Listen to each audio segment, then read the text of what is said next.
আসসালামু আলাইকুম বিসমিল্লাহির রহমানির রহিম। শব্দে শব্দে সূরা আল বাইয়িনাহ এর 15 নম্বর পর্ব এটি। আগের 14টি পর্বে 79টি শব্দ পড়ানো হয়েছে। এই পর্বে আরও কিছু শব্দ পড়ব।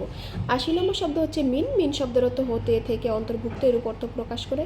এখানে লক্ষ্য করি নুন সাকিনে পরে তা এসেছে। এই তা হচ্ছে ইকফা হরফ। এখানে ইকফা গুণনা করে পড়তে হবে। তার আগে ইকফা হরফ সম্পর্কে জানতে হবে। এই 15টি হচ্ছে ইকফা হরফ। এর নিয়ম হচ্ছে নুন সাকিন বা তানবিনের পরে যদি এই 15টি হরফের যে কোনো একটি হরফ আসে সেক্ষেত্রে গোপন করে গুণনা করে পড়তে হবে। একে বলে ইকফা গুণনা। বাংলায় অনেকটা 19 স্বরের মতো। এখানে পড়তে হবে মিং।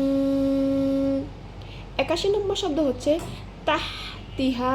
এর অর্থ হচ্ছে যার তলদেশে অথবা উহার নিচ দিয়ে। এখানে হায়ে সাকিন এসেছে। এই হা হচ্ছে হামসের হরফ। এখানে হামস করে পড়তে হবে, অর্থাৎ হালকা বাতাস চালু রেখে পড়তে হবে। হামসের হরফ হচ্ছে এই 10টি। এর নিয়ম হচ্ছে এই 10টি হরফের উপরে যখন সাকিন আসে সেক্ষেত্রে হালকা বাতাস চালু রেখে পড়তে হয়। এখানে পড়তে হবে তাহ। 82 নম্বর শব্দ হচ্ছে আনহারু। এর অর্থ হচ্ছে নদী বা নির্ঝরিণী অথবা নহর সমূহ। এখানে নুন সাকিনের পরে হা এসেছে। এই হা হচ্ছে এজাহারের হরফ। এখানে এজাহার করে পড়তে হবে, অর্থাৎ স্পষ্ট করে পড়তে হবে। এজাহার অর্থ হচ্ছে স্পষ্ট করে পড়া। এর নিয়ম হচ্ছে নুন সাকিন বা তানবিনের পরে যদি এই 6টি হরফের যে কোনো একটি হরফ আসে সেক্ষেত্রে স্পষ্ট করে পড়তে হবে। এখানে পড়তে হবে আনহারু এবং এখানে হায়ের উপরে খাড়া জবর এসেছে। এক্ষেত্রে একালিফ টেনে পড়তে হবে। 83 নম্বর শব্দ হচ্ছে খলিদিনা। এর অর্থ হচ্ছে চিরস্থায়ী হবে।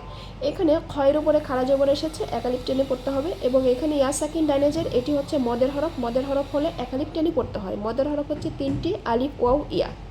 84 নম্বর শব্দ হচ্ছে ফিহা। এর অর্থ হচ্ছে তার মধ্যে। এখানে ইয়া সাকিন ডাইনেজের মদের হরফ আগের মতোই, ইয়া হচ্ছে মদের হরফ। ইয়া সাকিন ডাইনেজের হলে একালিফ টেনে পড়তে হয়। এবং এখানে আলিফ খালি ডাইনে জবর এটিও মদের হরফ। যদি মদের হরফের উপরে এই চিহ্ন আসে এবং পরবর্তী শব্দের শুরুতে যদি খাড়া হামজা আসে সেক্ষেত্রে 3 আলিফ টেনে পড়তে হবে এবং একে বদলে মদ্দে মুনফাসিল। এখানে পড়তে হবে ফিহা। 85 নম্বর শব্দ হচ্ছে আবাদা। এর অর্থ হচ্ছে চিরকাল অথবা সর্বদা। এখানে দম ফেলিবার স্থান আছে। দম ফেলিবার স্থানে যদি 2 জবর আসে সেক্ষেত্রে 1 জবর বাদ দিয়ে 1 জবর একালিফ টেনে পড়তে হবে। এখানে পড়তে হবে আবাদা।